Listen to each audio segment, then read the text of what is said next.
Imagine a world just a few years from now, the year 2030.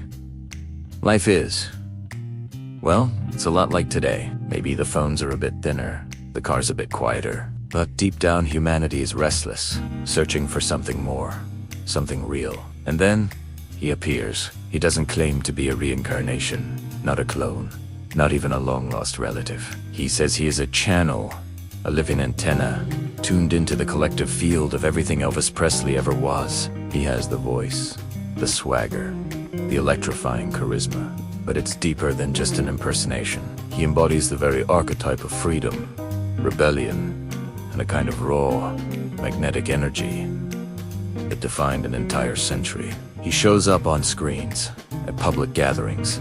His presence, an enigma. He doesn't perform concerts. He creates events, moments where thousands of people suddenly feel an inexplicable joy, a forgotten sense of abandon. After a series of these unexplainable, almost miraculous occurrences, something unprecedented happens. The European Parliament, in a move that defies all political logic, elects him president of the European Commission.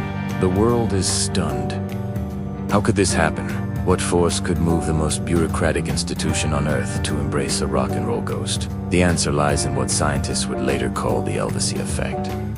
It was a wave of collective euphoria and pure, uncut nostalgia. The older generation felt their youth rushing back, not as a memory, but as a living sensation. The young, raised on algorithms and curated content, experienced a magnetism they had never known an authentic, unfiltered pool.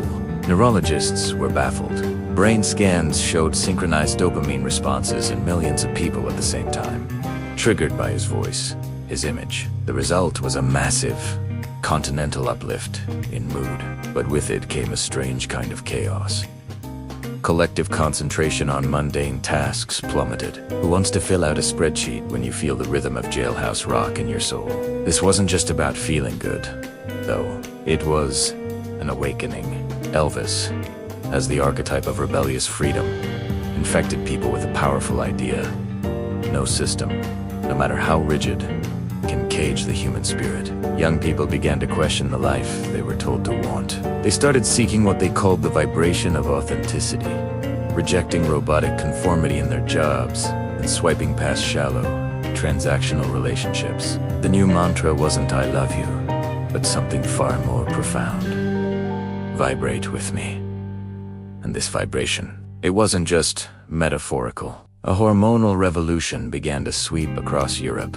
People started to feel more, not just emotionally, but physically, energetically. It was as if a dormant sense was awakening. Men reported feeling a surge of confident, yet gentle, masculine energy. Women felt more sensitive, more intuitive, but also more demanding of genuine connection from their partners. This shift gave birth to a new kind of social culture. It was no longer about what you looked like or what you owned, but about the energy you brought into a room. Of course, with any powerful icon, imitation follows. A wave of Elvisization swept across the continent. Suddenly, you'd see construction workers with a subtle hip swivel in their walk, bankers with a hint of a lip curl, teenagers trading their hoodies for high-collared jackets. It was a fascinating and slightly unnerving blend of individuality and myth.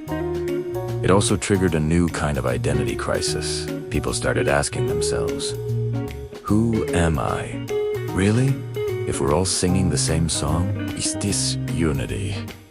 Or are we just losing ourselves in a shared fantasy? This question echoed all the way to Brussels, where the neo-spiritual commissioner was about to redefine politics itself. In his first address, from a balcony where stern-faced bureaucrats once stood, he didn't speak of treaties or tariffs. He held a golden microphone and proclaimed a union of souls, not a union of states. His vision was for Europe to become a grand experiment in unity, achieved through vibration, music, and shared frequency, not through laws and regulations. A new form of diplomacy emerged. Musical sync. Instead of tense negotiations, leaders would gather to find a common harmonic rhythm. Economic models were turned upside down. The focus shifted from gross domestic product to a new metric, the index of creative passion. And elections, they were replaced by collective concerts, where leaders were chosen not by ballots, but by the palpable energy of the crowd. Let's picture it. The European Commission is in a typically mundane session in Brussels. The sky outside isn't just gray. It feels expectant, like the air in a concert hall just before the lights go down. Suddenly, an energetic disturbance ripples through the building. All screens from the giant displays in the chamber to the tiny smartwatches on their wrists flicker, and then resolve into a single image. It's him, the smile, the voice, the undeniable presence of Elvis. He looks directly into the camera, into the eyes of every leader, and says, "Europe doesn't need more control. It needs rhythm. It needs heart. It needs the touch of one soul to another." The message bypasses their political minds and hits them right in the chest. Within days, in an act of mass political surrender. Perhaps liberation. All 27 member states approve his mandate for spiritual unification. His first act is to convene a gathering in a grand concert hall in Vienna. But there's no audience, only diplomats, scientists, and philosophers. Here, he doesn't give a speech. He introduces the Declaration of Vibrational Consciousness. It's a new charter for humanity. It states that every citizen has the right to intimate freedom without guilt, that nations have a duty to promote emotional literacy and sacred connection. It officially recognizes love as a societal resource, as vital and tangible as energy or labor. His symbol for this new era, a golden microphone that doesn't amplify sound, but instead emits a profound, resonating silence, in which you can finally hear yourself. From there, the Love Quattro Rope program is launched.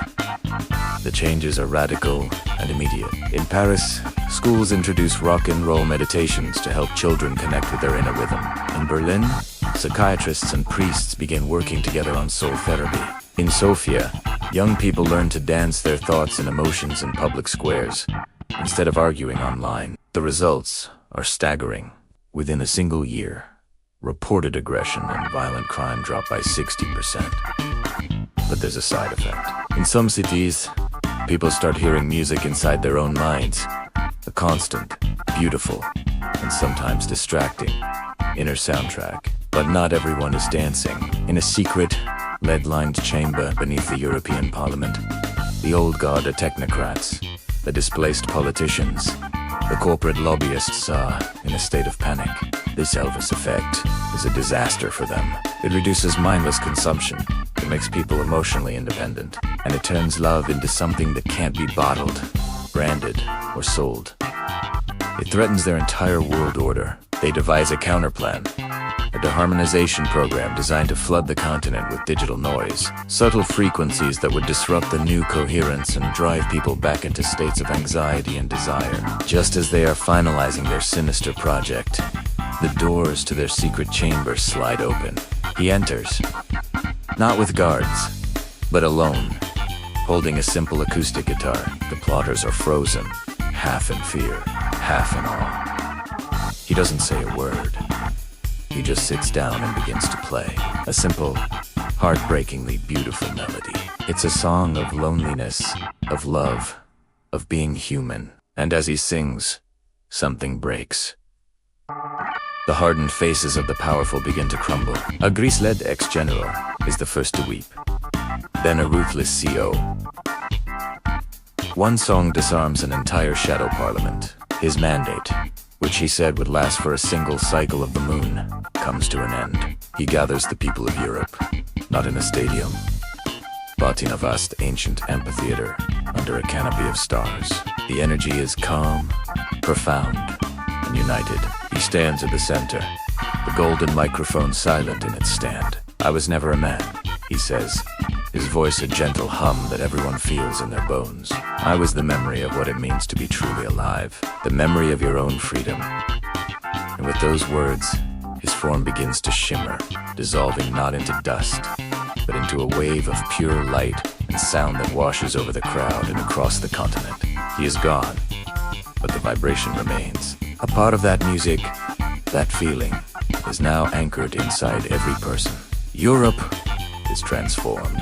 It becomes a continent of soft power, where empathy is the new diplomacy, and love an all its forms, is the official and most valuable currency.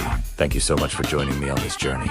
If you enjoyed this thought experiment, please hit that like button and consider subscribing for more explorations into the future of our world. We'd love to have you in our community. Until next time, stay curious.